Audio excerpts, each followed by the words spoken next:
That and much more coming up in a few minutes. In the meantime, back to the BT Kitchen, where Ryan Jesperson is standing by. Yeah, a couple special guests this morning. Thanks very much, Courtney. Tracey Scarlett here, the CEO, Alberta Women Entrepreneurs. You're a power player.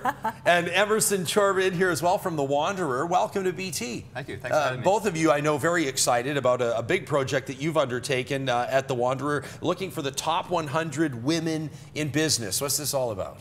Yeah, so this started about 2 months ago. It was me and Blue, who's the project developer for this, and we were just sitting on a lake doing some kayaking and thought this is something that I think will really inspire people in the 20 to 30 age range, primarily in the city.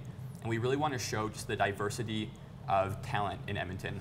So. Because that's, and I love you paint the picture, by the way, the kayaking. I've got this like visual of where I want to be when I'm making business or career decisions. But Emerson, that's, you referenced the younger community, the 20 to 30 group, and that's probably, I mean, that's who reads The Wanderer online, and that's probably who's been submitting a lot of the nominations?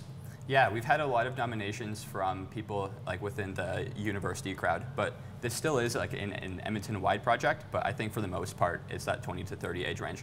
Tracey, how would you identify a top woman in business? Because, I mean, it's such a broad scale. We're going to look at the so-called mompreneurs that are starting small businesses and killing it, and then we're going to look at women that are CEOs. Yeah, so I think that what's interesting, I'm not in the 20 to 30 range, so, but when I was in that age range, I don't think that I saw the role models that, that I think that this group is trying to bring out. So who are those emerging leaders that are coming into the business community? And it's not the stereotype of women in business. It's women that are starting businesses of significance. It's women that are leading not-for-profit organizations. It's women that are really making a difference in our community. And I see them all around in the networks that I participate in. And I think that it's really raising the profile of those emerging leaders and setting the, you can see the step that you take when you come out of school and the next step that you want to take career-wise. So it really paints the picture for you to be able to achieve where you want to get to. I'm curious about something you just said. You said it's not the stereotype of women in business. What is the stereotype of women in business? Well, I think, when I grew up, the stereotype of women in business was the 80s power suit. And that's not women in business. Women in business are across all sectors.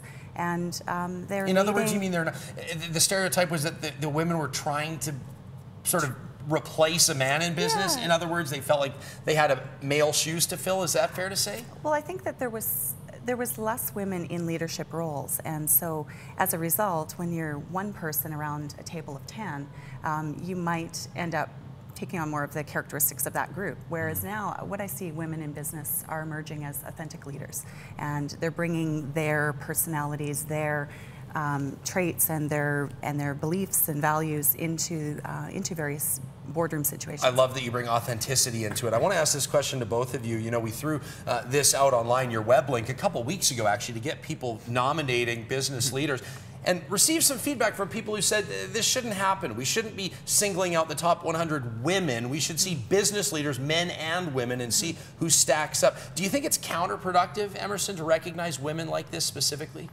I think that's like the most common concern that people will bring up. That's the first thing, that's like the first criticism that will come to the table.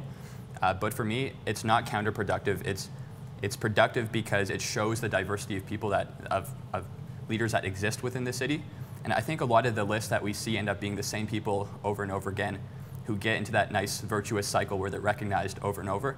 And what we want to do is show, again, like how much diversity there is in the city in terms of like the business leadership. Okay, Tracey, I got a break for news, but I'm curious to your response to that as well.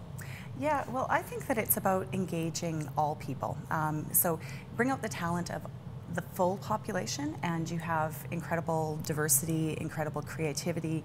That's where most of the success can come from, engaging full population. I'm allowed to have an opinion from time to time on this show, and I'm going to say my opinion is that until women have equal status in the workplace, they're being paid the same, and we can recognize across the board that women are being treated the same as men have been for the last 100 years, then we can recognize men and women together. But I think this is a great initiative. Thank you guys for being here to talk about it. Thanks so much. You've extended the nomination deadline till tomorrow, I understand. Yep. And we've got the link on our website under the Inside BT link at breakfasttelevision.ca. You can also check it out at thewandereronline.com. The top 100 women in business, and of course we'll bring you the list once Emerson and his team are done. At 6:28, we're back. Courtney and our team set to go. News, traffic, and weather up next.